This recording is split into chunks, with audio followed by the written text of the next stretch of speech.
to my algae jungle. Just kidding.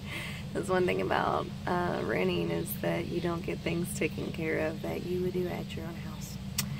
Anyway, so I have a new cat joining me outside today as my sidekick. Right now he's apparently freaked out by a bird or a truck. Anyway, so I want to give you guys a quick update on how everything's growing. I was doing another update and then my phone ran out of storage. So I had to delete all kinds of stuff and move stuff to my computer. So I don't know if I'm going to use any of that footage or not, but I will tell you that things have grown twice as much, if not 3 times as much, since I even took that video. And that was maybe not even a week ago. So we've had a lot of rain. People complain about it, but we've had just enough that it's making everything grow just wonderful, and still plenty of sun for it to still dry out like it needs to. So I've been super excited about the rain. Also because that means I don't have to be out here every single night and or morning watering everything. So other than an update, I also have figured out how to harvest this baby here. So we're going to harvest it and try drying it and talk about different ways you can use chamomile and different things that you need to do. Different things that you need to do to be able to use it fully, and just different stuff about that. I do need to repot it, and I thought it needed more water, but these are actually dry plants, so it may even be brown because of too much water. So I think I'm going to have to repot this one, pot it a little deeper, and I don't know, maybe a bigger pot, who knows. So I found out some really cool things about chamomile. It turns out this is actually something that you need to harvest every single day to get more blooms. And now I feel stupid for waiting so long on harvesting it, because I didn't want to mess it up and lose my chance of using the blooms. I didn't know if it was one of those things that just flowered a few times and that was it, or what. There's actually 2 different types of chamomile. I didn't bring my own notes out here, so hopefully I remember all this. There is Roman chamomile and German chamomile. This is German chamomile. So the way you can tell the difference is because super tall, and he also will have smaller flower buds. The Roman chamomile actually grows almost like a moss type thing, and it spreads along the ground, and it has bigger flowers. So whenever I get a house of my own, guess what kind I will be getting. That type of chamomile is really good to put near like broccoli and cabbage and stuff like that, because it'll grow around it, and that way all of your weeds can grow around it. And I'm wanting to think something about bugs, but don't quote me on that because I don't remember exactly. What else about chamomile? Obviously it's really good to drink as a tea. You can use the flowers fresh or you can dry them. There is no preference, but we're going maybe save some of them and do some fresh chamomile. That might be fun. I'm going to dry the rest of them. When you're harvesting them, I've learned in general, anytime you're harvesting any type of flower, anytime you're harvesting any type of flower, you always want to harvest it before it is fully open. So as you can see, these aren't fully open, but I'm going to go on and do some of the fully open ones too. But they are way more potent before they use all of their energy. Before they use all their energy fully opening. This fella, I might leave and let him dry out, and I can then use him for seeds. So me and my nieces and nephews already picked some of them. I'm trying to teach them about chamomile as I learn about it as well, and they love drinking it. Their Poppy, my dad, loves tea, and he is passing that on to the grandkids, so they know all about chamomile. So we already picked some, and let's see, where's the camera? Okay. We already picked some. I don't know if that'll focus or not, and some of them weren't quite dry enough to release the seeds, but the other one, as you can tell, the seeds are just all over there. And so I'm probably going to give this to someone, give some of it. I'm going to save some of it for next year in case I do end up killing the plant this winter. but I'm going to give them as presents to people because I know people that love chamomile and would love to grow their own. But yeah, you always harvest them whenever they're not fully open. Uses for chamomile other than for tea. It is also medicinal. It's a nervine, so it helps with anti-inflammatory, and then it helps just kind of calm the nerves in general. So for instance, if you have a thing of chamomile and you have inflammation on your skin, you can always try to put that on there and see if it helps. I'm going to try it on some bug bites, actually, just to see how well it works for me.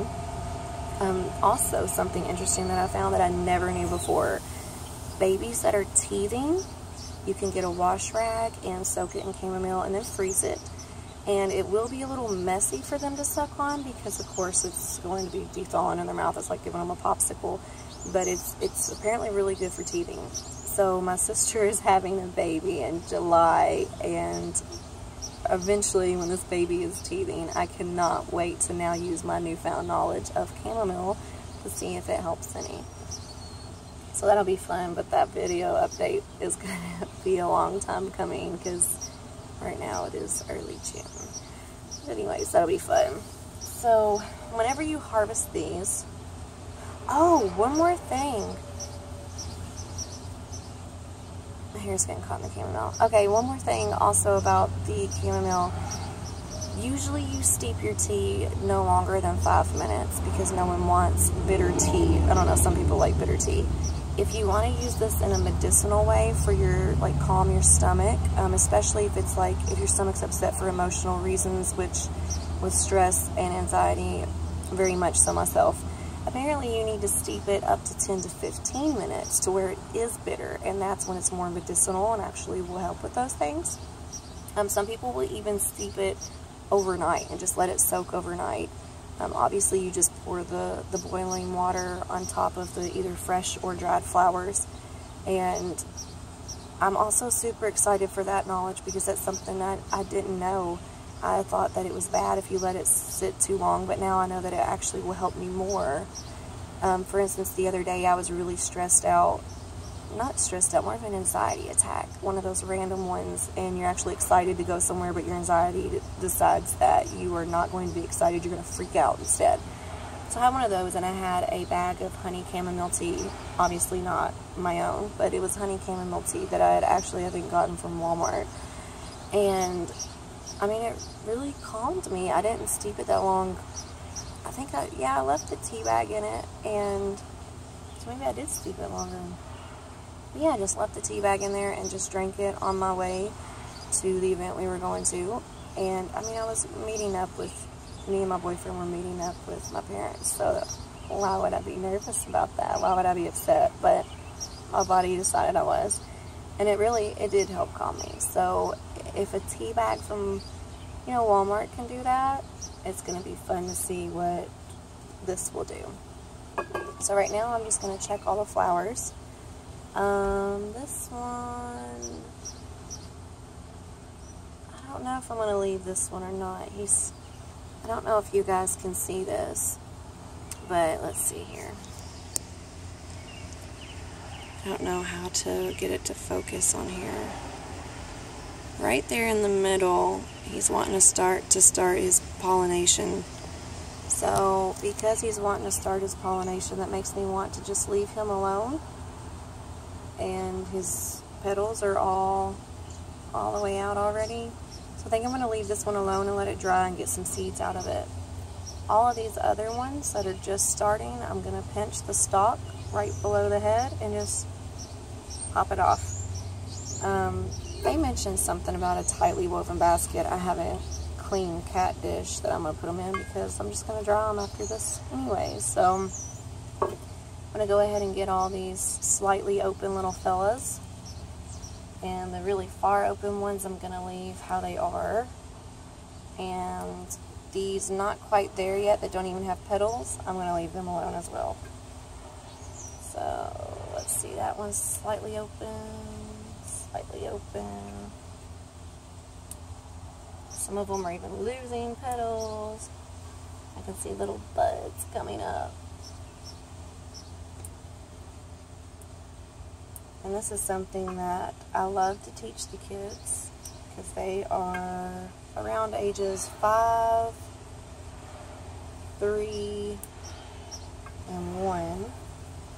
And so teaching them this early will really help with their knowledge and their understanding of plants and just appreciating and respecting plants. Now some of these have started getting a little pollen on them. Oh goodness gracious, I hope that did not ruin my video. You can see the little pollen on my fingers there. And you know, I'm new to this, so I don't quite know if that's going to just ruin anything, but this guy, I'll let the rest of these just go on and do their own thing. So now we do have some more buds. So already we can see that we do have, let's see, there it is, some more buds growing here. So we are going to have more coming up. So it's going to be interesting. I'm assuming all of these are going to die and grow new ones. I'm going to try to keep this up every day, almost every day, and hopefully I'll get a lot more flowers. Alright, so this looks super ghetto, but I'm all about using what you got. Whenever you dry your flowers, they need to be in a warm, well-ventilated place, so where, you know, the air is flowing. So I have chose my upstairs spare bedroom, and it's really hot up here all the time, but it is still near an air vent, so there will be air flowing, and I also have the fan going up here too. So that's what I chose. I used an old towel because I'm wanting to try to absorb the moisture out of it, and I didn't have a screen of any sort, so unless I would have used maybe a sheet, but then I thought maybe an old towel, that way I won't lose anything that comes off of these whenever they dry and shrivel up. I have no idea how long it takes for them to dry up, so day one, here they are, and we'll find out how it goes.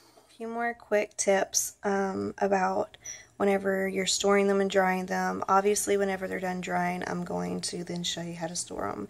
But store them in a very tight sealed, you know, so that the air is not getting in it. Tight sealed, cat fight. A tightly sealed containers. Most people do them in glass jars because that is the best option. If you can have a colored glass jar, that is the best thing for them because that way they don't get too much sunlight. But then with all herbs that you're storing, you want to put them in a cool, dark place. I'm going to probably keep them in my pantry or even on my kitchen sink.